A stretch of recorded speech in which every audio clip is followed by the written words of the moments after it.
Well, first of all, I used to be married at Standing Rock.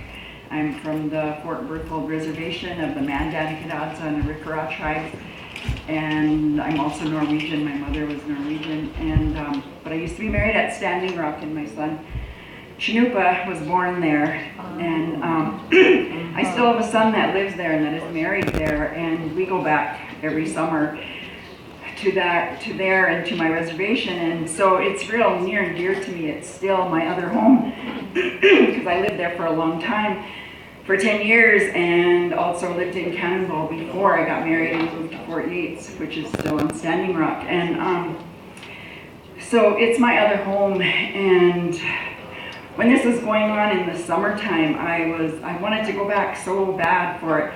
I had already been back in June, but I had to get back, and like as an artist and making a living as art and on art, you know, you're doing it 24/7, and I was getting ready for Indian Market also in August, and but I was like just really chomping at the bit, as I say, you know, like a horse, and to go up there, I wanted to go up there so bad, and I'd hear, I mean, again, on that social media, you know, from people from home, and my son that was there, Kalani, and him and my granddaughter were there, and I can't remember what day it was, but I think it was, I can't even remember, but it just made me cry. You know, he sent me a video, and it just, they were walking, you know, on the protest, they were walking down the road, and, you know, with the group, and singing, and then, it was just too much, you know, for me. I mean, I just wanted to be there, but I had to hurry up and do Indian Market and get my, you know, make my living and be able to go. So I really wanted to do something that, I mean, I had, you know, I always wanted to, my work always had to do with the connection between the earth and us, you know, being in harmony, living in balance and harmony, but, you know, kind of with a good feeling. But I really just, I like wanted to put it out there and just like punch the public, kind of, you know, I mean, wake up kind of a thing. So, you know, I didn't do it as a, I did a piece for, I work in stone and metal, and I work in aluminum, recycled aluminum cans too, to make a statement about taking care of Mother Earth.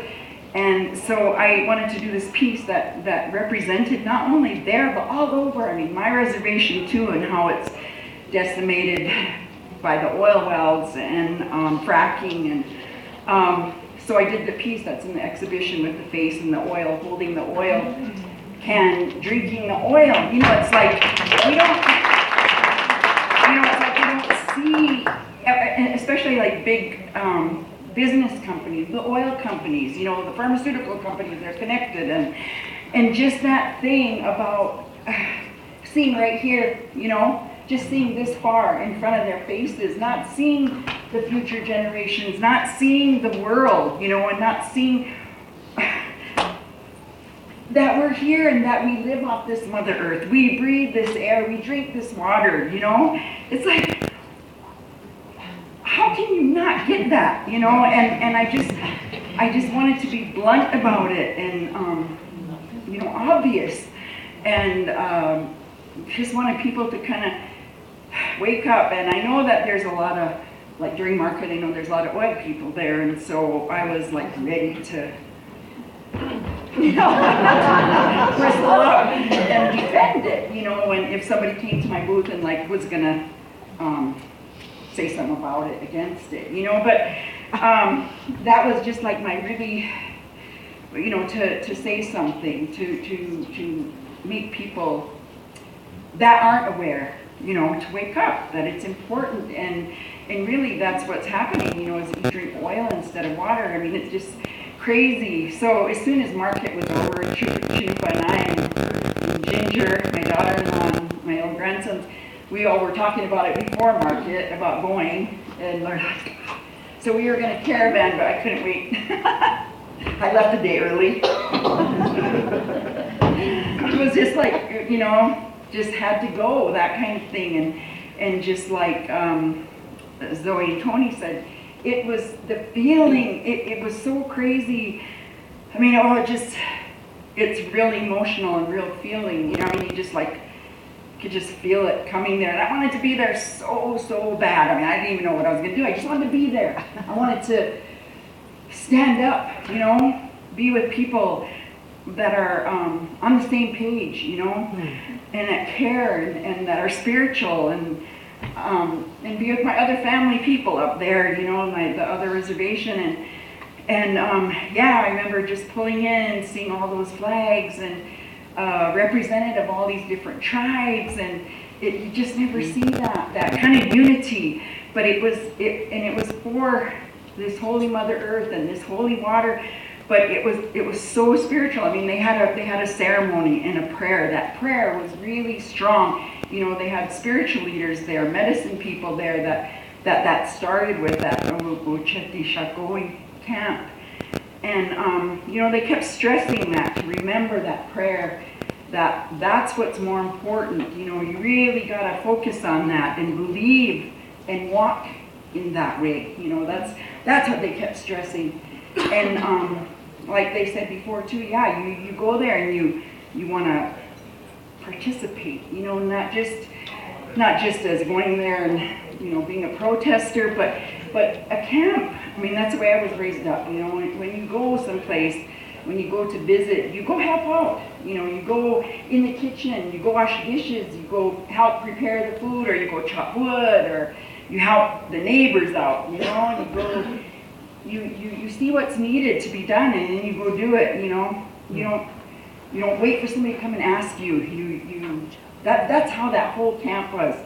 You know, I was so amazed, like as soon as we set up camp, and people came over and, you know, introduced themselves from another tribe, and like said, you know, asked who we were, where we were from, and, you know, they were from like far away, and yet that was like our home place, you know, so it's kind of different to have that just be so loving, you know. And if you need some firewood, people would come by, do you need some firewood, we'll bring you some, you know. And people come by and say, hey, we're cooking over here too, come over and eat with us over here, you know. I mean, there'd be camps. It was like that, and it was so powerful. And just like they said, there was all kinds of people from all over. There was a guy that when I was washing dishes in the kitchen, this guy came and helped. And here he was from England, and he was just like bicycling around the country, you know, but he knew that this was happening, and he came there, you know, he just had to come there. He rode his bike. This was in August. Oh, I'm sorry. I'm like really getting fired up. But it was amazing, and not only that, you know, that whole that happening there, right there at Standing Rock. I mean, that they were supposed to put that further up north, where it was all white people in Bismarck, North Dakota, which is like 50, 60 miles away initially. But of course, they didn't, and they thought, well, you know, we're going to put it down here right next to the reservation, so they can't really say anything. But it's okay if the water, you know, for the oil pipeline leaks. And of course, they're like, I mean, that's not what they said. They said, oh, it's not going to leak, blah, blah, blah. But it always leaks. Always. And there was people, you know, where that pipeline was going to the east, in, I think, Iowa. I don't even remember exactly, but